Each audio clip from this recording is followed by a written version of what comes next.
Hey folks, Heather Hart here, coming to you with a quick video on how I turned my original art into greeting cards. So let's get started. You're going to need a few things first, like to digitize your art and get it into a photo editing software, the photo editing software, and then the paper.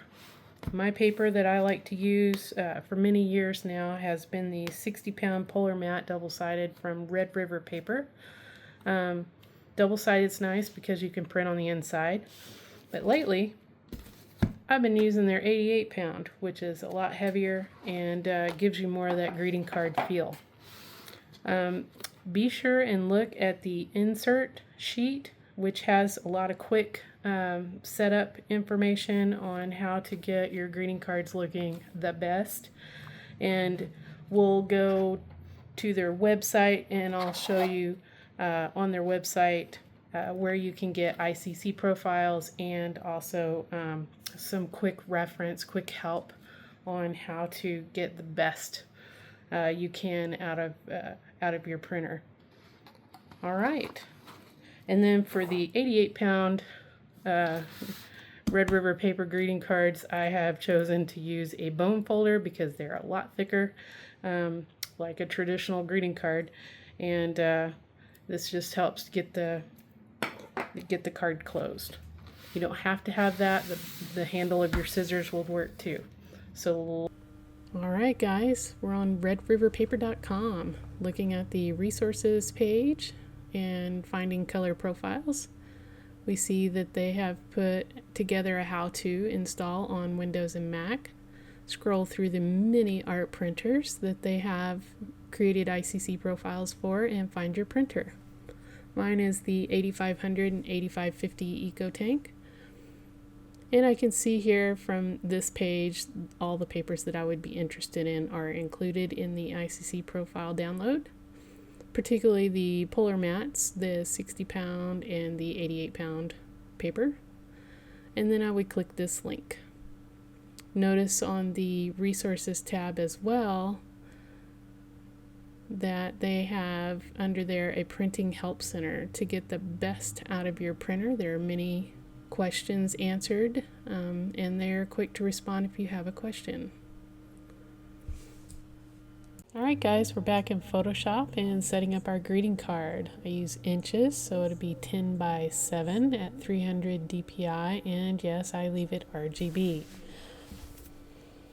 Now I've kind of cheated and I've already set up the card. I have my image already loaded. Notice that I have an 1/8 of an inch border, and that's important for saving your printer. Now I've named the card and said what medium and put my branding on it. And then save the card because Photoshop crashes sometimes. Now once we've saved it and we're ready to print, go to your favorite printer and select the printer and go to print settings. Now I've already got them set up, but I use the print settings that are recommended by Red River Paper. I notice on the EcoTanks it's important to click No Color Management. Now make sure that Photoshop is managing that and go choose your ICC profile. Make sure it's on relative and black compensation is selected, and then send it to your printer. Alright guys, load in your paper. I usually try not to load more than 5, 88-pound probably less than that, and sometimes I can get away with up to 7 or 8 with the 60-pound. Alright, let's speed this up so we can see what this looks like. See you on the other side.